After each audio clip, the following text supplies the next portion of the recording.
Dan singkat cerita, setelah hampir sehari semalam penyempurnaan pil obat tersebut, akhirnya keberhasilan mulai tampak di depan mata. Pil obat panjang umur tua itu secara bertahap mulai membentuk embrio dan bagian sisi lingkarannya mulai terbentuk sempurna. Namun sesaat kemudian, akhirnya ledakan dalam kuali obat pun terjadi. Untung saja kuali obat itu bukanlah kuali obat biasa. Jika tidak, kemungkinan akan rusak atau retak akibat bentrokan ledakan energi sebelumnya. Tepat setelah itu, pil obat yang telah disempurnakan akhirnya keluar, dan dengan cepat Shoyan langsung membuka botol giok di tangannya dan memasukkan pil obat tersebut. Nah, setelah memurnikannya, Shoyan menghela nafas panjang dikarenakan untuk penyempurnaan jenis obat semacam itu tentu saja menghabiskan cukup banyak energi. Namun keberuntungan lain juga menghampirinya dikarenakan sekali lagi Shoyan mampu merasakan penghalang penerobosan untuk melangkah ke ranah Do Huang sudah semakin memuncak. Namun meskipun ujung penerobosan itu sudah mampu dirasakan oleh Shoyan, tetapi dia masih sangat kesulitan untuk menembus penghalang tersebut. Oleh karena itulah, Shoyan berniat untuk mencari tempat yang tenang agar bisa melakukan kultivasi di beberapa hari mendatang. Jika tidak, Shoyan akan dirugikan jika menundanya terlalu lama. Nah, setelah menyempurnakan pil panjang umur hijau tua untuk saudara keduanya, maka selanjutnya Shoyan berniat untuk memurnikan beberapa danwan agar diberikan kepada Xian. Dikarenakan gadis kecil itu juga tampaknya akan segera melakukan terobosan dan dia membutuhkan energi yang sangat besar untuk bisa membantunya. Shoyan tidak akan pernah lupa bagaimanakah kekuatan gadis kecil itu mampu memblokir seorang elit dosong aula jiwa. Kekuatan semacam itu benar-benar terlalu menakutkan. Di sisi lain, Shoyan juga memikirkan situasi terburuk di hari kemarin. Andai saja pada waktu itu dia ditangkap oleh aula jiwa, maka bagaimanakah nasib klan Shou-nya di masa depan? Shoyan mengatakan, sepertinya aku harus melangkah ke ranah Do Huang secepat mungkin. Dengan begitu, aku memiliki kemampuan untuk bertarung dengan pelindung Wu jika bertemu lagi dengannya di masa depan. Dengan cepat, Shoyan langsung saja mengeluarkan bahan obat dari cincin penyimpanannya dan kembali memurnikannya satu persatu. Dan singkat cerita, danwan itu pun berhasil disempurnakan. Bagi Shoyan, menyempurnakan danwan adalah sesuatu yang mudah untuk dilakukan, tidak seperti dengan pil obat yang berada di tingkatan tinggi sebelumnya. Nah, setelah semua urusannya selesai, maka Shoyan kemudian keluar dari rumah klan Shou-nya dan ternyata di bagian halaman depan itu, sahabat-sahabatnya Lin Yan dan juga Lin Shuya serta beberapa tetua yang lainnya berada di sana. Shoyan kemudian buru-buru menangkupkan kedua tangannya dan mengatakan bahwa aku belum sempat berterima kasih kepada kalian bertiga. Mendengarkannya, Lin Shuya hanya tertawa sembari berkata bahwa kami hanya mengikutimu untuk berlatih dan mendapatkan pengalaman baru. Selain itu tampaknya kami tidak banyak membantumu, kami hanya bertarung sebentar saja untuk melawan para ahli yang berasal dari Sekte Yulan.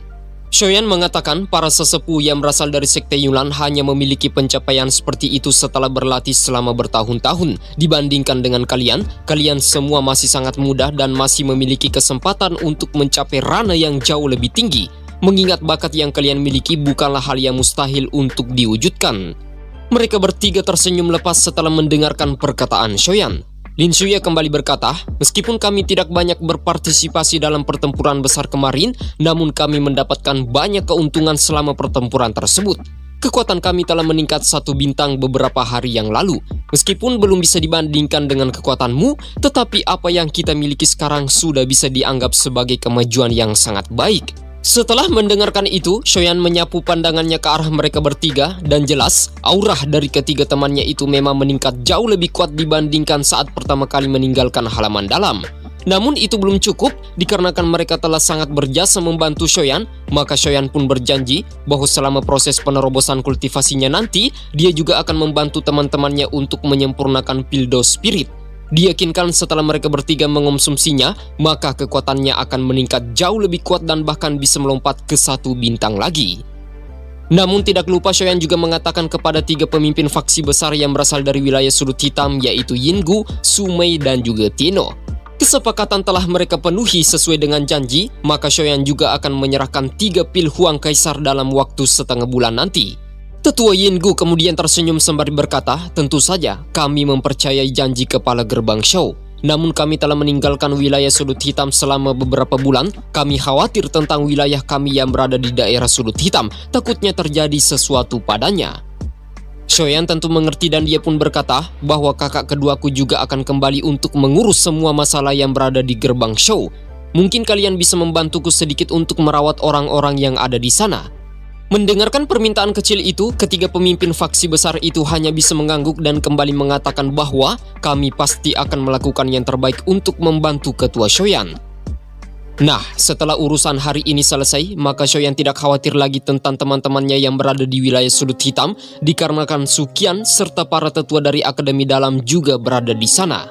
Selepas itu, Shoding dan juga Sholi bertanya kepada Shoyan bahwa berapa lamakah kau ingin berada di retret atau mengasingkan diri. Shoyan berkata, sebenarnya aku telah samar-samar bisa merasakan penerobosan untuk melangkah ke ranah Do Huang, namun tampaknya masih sangat sulit jika tidak berkultivasi. Shodi mengatakan, ya benar, peningkatan kekuatanmu adalah hal yang paling penting, oleh karena itulah kau harus fokus dengan urusanmu dan serahkan semua masalah yang terkait dengan aliansi Yan kepada kami. Sementara itu, Shoyan juga memberikan pil panjang umur hijau tua kepada kakak keduanya Sholi, dan dengan mengonsumsi pil tersebut, maka sementara waktu bisa menghilangkan gangguan atau efek yang berasal dari pil penguras kehidupan yang berada di tubuhnya. Di sisi lain, Shoyan juga berpesan padanya sesuai dengan perkataan gurunya Yalo bahwa untuk menghilangkan efek pil penguras kehidupan itu secara totalitas, maka kakak keduanya itu harus segera melakukan terobosan melangkah ke ranah Do Huang dalam waktu 10 tahun. Nah, singkat cerita, setelah berbicara dengan kedua saudaranya, maka Shoyan pun berpamitan dan bersiap untuk berkultivasi demi menerobos ke ranah Do Huang. Setelah hendak meninggalkan kekaisaran Jama, maka secara kebetulan dia melihat Xian di sana dan langsung saja mengajaknya untuk ikut bersamanya. Namun tepat setelah Shoyan ingin berangkat, tiba-tiba saja Xian berkata bahwa kakak Celin juga ada di sini. Medusa berkata bahwa jangan pernah berpikir kau bisa pergi membawa Xian sendirian, aku khawatir jika dia ikut bersamamu. Mendengarkan perkataan wanita itu tentu saja bagaimana mungkin Shoyan menolaknya. Oleh karena itulah dia juga mengizinkan Medusa untuk ikut bersamanya, dan setelah itu mereka pun berangkat menuju ke pegunungan binatang sihir yang jauh dari lokasi kekaisaran Jama. Menggunakan rute yang telah ditunjukkan oleh peta di tangannya, maka hanya membutuhkan setengah hari saja, mereka bertiga telah tiba di puncak pegunungan binatang sihir pada malam harinya. Sesampainya di sana, bagaimana mungkin Shoyan melupakan memori ingatan yang pernah bersemayam dalam perjalanannya di masa lalu. Tempat itu merupakan tempat yang paling dikenangnya saat dia dikejar oleh kompi tentara bayaran yang bernama Tentara Kepala Serigala. Sampai pada saat itu, dia melarikan diri jauh ke pegunungan, dan di tempat itu juga dia pertama kali bertemu dengan Yun Yun, yang dimana identitas namanya diubah menjadi Yunsi. Setelah itu, Shoyan kemudian mendarat di tanah, dan akhirnya mereka bertiga berhenti di kota kecil yang terletak di kaki gunung, dan kota itu bernama Kinsan. Itu adalah tempat pelatihan pertamanya setelah dia meninggalkan kota Wutan. Di tempat itu jugalah dia bertemu dengan teman pertamanya, yaitu dokter peri kecil yang dikenalnya sebagai gadis yang paling baik hati. Namun sudah hampir 6-7 tahun telah berlalu dan dia tidak tahu bagaimana keadaan Xiao Yixian sekarang. Apakah tubuh racun yang dimilikinya semakin parah atau justru bisa dikendalikan? Bahkan gurunya Yalo pun sedikit ketakutan untuk mengatasi situasi semacam itu.